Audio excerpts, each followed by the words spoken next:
What is my issue with geese, you may ask? It started when I was living on a lake as a small child, and the geese were living there too, and they loved to attack me. They would come after me with their wings fluttering and their beaks going a mile a minute, and they would try to catch me, and they'd make this hissing sound, and they'd honk like crazy. And as a child, they're face to face with you too. You're just a short little thing, and they scared the heck out of me. And I think I might have got bit if there weren't adults looking out for me. I could be wrong, but anyway, they were scared, and I respected them from a distance. I did not like to be around the geese.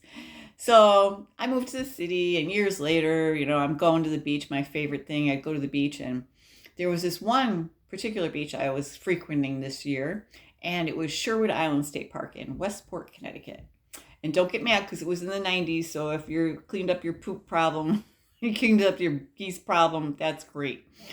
But back in the 90s, it was a mess, and I loved the island. It was so pretty down there. I would go walking the flat trails, the paths, and I'd go rollerblading down there, and it was great. And it wasn't like I was going to swim anyway because it was Long Island Sound, and I'm not going to swim in Long Island Sound. It's kind of nasty.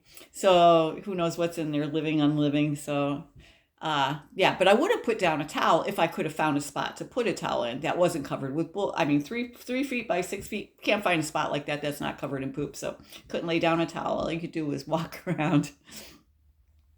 So I wasn't surprised when I heard about all these other places having problems with them too. Hey, but though, by the way, I'm Carrie. This is my channel, Animal Wall Art, and I like to tell stories about animals that inspire my art. So anyway, back to the geese. All these other places around the country were having problems with geese as well. One was Peachtree's Corners in Georgia. Ann Arbor, Michigan, I know had a lot of problems with them. I think they're the ones that got to euthanize them for 1 year, 1 season or something like that. But everybody freaked out. It's like, oh, you can't kill the geese. You can't kill the geese. PETA, whatever. But I don't know how they got away with it even that year because maybe there was a loophole or a break or something, but they're federally protected birds. You can't kill Canadian geese. Like if they're blocking the road, you can't run them down. You can't get through. They were blocking the roads. There were so many geese you couldn't travel your roads. You couldn't go to work. Like seriously, they had to go to their mailbox with booties on their shoes because it was just their yards are full of poop. They took over everything. They took over schools, playgrounds. They took over everything. Golf courses, airports. They're just a menace, They kept breeding. They're federally protected. Oh, and in the cities, they got no natural predators either. So, like, they can't. They just keep more and more and more getting born. So they tried a lot of different things. So they tried falcons. They tried pyrotechnics. They tried, of course, dogs, border collies, strings up all over the place, blocking them, signs for people, idiots, to stop feeding them because people were feeding them. They tried a bunch of different things. So a few weeks ago, I heard that there was a prison that was using the geese as guards, as guard dogs, guard geese. So I was like, wow, that's ingenious because they're definitely mean. I wouldn't want to mess with a goose.